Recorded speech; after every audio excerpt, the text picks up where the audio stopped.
پشین میں ہوتا ہے، گلستان میں ہوتا ہے، کچلاغ سائڈ پہ خانوزئی، یہ سب انگور کے لیے کافی ہے۔ اور اس میں کانک میں بہت زیادہ انگور پائے جاتے ہیں، کانک میں اخبار کانک اس ایریے میں بھی انگور کافی ہوتا ہے، اور اس کی ورائٹیز بہت ہے۔ اس میں کم از کم 8-10 ورائٹیز کی ہے۔ ہمارے ادھر ہی پاکستان کی ہے 4-5 ورائٹی جو ہے اس میں امریکہ سے ابھی نئے آئے ہوئے ہیں وہ ہے۔ ان میں تقریباً یہ امریکن ورائٹیز میں ایٹم رائل ہے، کرمسن ہے، تامسن ہے، ریڈ گلوب ہے۔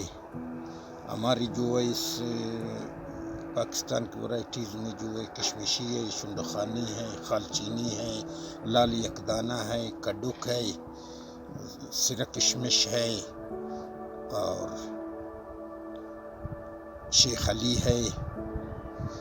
یہ سارے ہمارے ادھر ہی پاکستان کی پرانی ورائٹیز ہیں۔ ایگریکلچر والے افسران تو آتے ہیں یہاں پر ہمارے ساتھ تعاون کے لیے، وہ تو بہت ہمیں کہتے ہیں کہ بھائی جس چیز کا بھی ضرورت ہے ہم آپ کے ساتھ کھڑے ہیں۔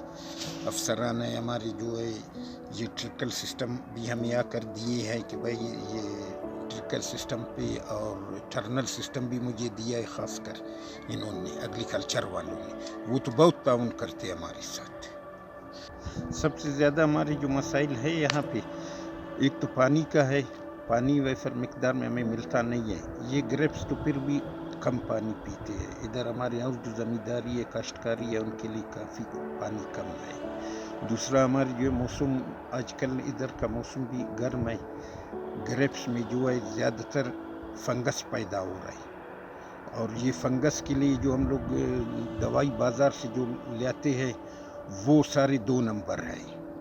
سب سے بڑا ہم لوگوں کا مسئلہ وہی ہے، وہ جو فنگس ہمارے کنٹرول نہیں ہوتا، اور ہمارا عین ٹائم پر جو ہے ہمارے گریپس خراب ہو جاتے ہیں۔ ایک ہم لوگوں کا مسئلہ یہ ہے کہ مارکیٹ ہماری، جب بھی ہم لوگوں کا مال تیار ہوتا ہے یہاں کا پاکستان کا، تو افغانستان سے انگور آ جاتا ہے اور ایران سے آ جاتا ہے۔ انار بھی ایسا ہی ہے، انگور بھی ایسا ہی ہے، سارے ٹماٹر بھی ایسا ہی ہے۔ جو بھی ہمارے ادھر تیار ہو جاتا ہے تو باہر سے مال آ جاتا ہے، افغانستان کا اور ایران کا مال آ جاتا ہے، ہمیں مارکیٹ کچھ بھی نہیں ملتا ہے اور کچھ حاصل بھی نہیں ہوتا ہے۔